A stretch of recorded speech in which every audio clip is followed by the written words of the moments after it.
महाराष्ट्र, झारखंड और उत्तर प्रदेश में चुनाव के बाद एग्जिट पोल आने शुरू हो चुके हैं। आम आदमी की ही नहीं, चुनाव लड़ रहे नेता और राजनीतिक दलों की भी नज़र इन एग्जिट पोल पर रहती है।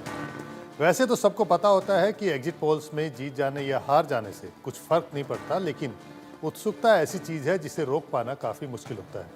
लेकिन यही उत्सुकता कई बार चुनाव आयोग को भी सवालों के घेरे में खड़ा कर देती है।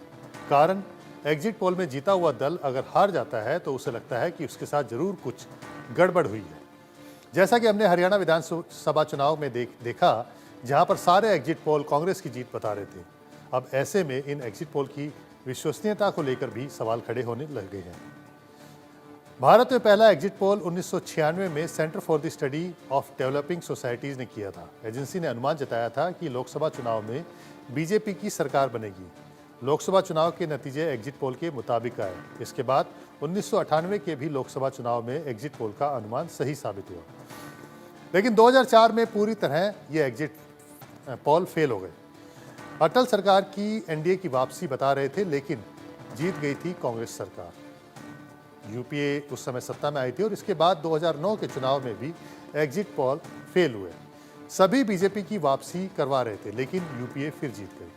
2014 में एग्जिट पोल में बीजेपी की जीत का अनुमान तो लगाया गया था, लेकिन बीजेपी अकेले दम पर सरकार बना लेगी ये कोई नहीं कह पा रहा था।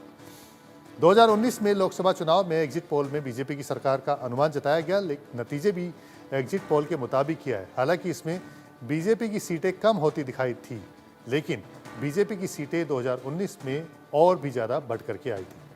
फिर 2024 में कई एग्जिट पोल बीजेपी को 400 पार तक पहुंचा रहे थे, लेकिन बीजेपी 250 भी पार नहीं कर पाई। हाँ, सरकार जरूर बनाई है। इसी तरह बिहार का 2015 विधानसभा और 2023 का मध्य प्रदेश विधानसभा चुनाव और इसके अलावा हाल ही में हरियाणा विधानसभा चुनाव में भी एग्जिट पोल्स के ठीक उलट नतीजे आए।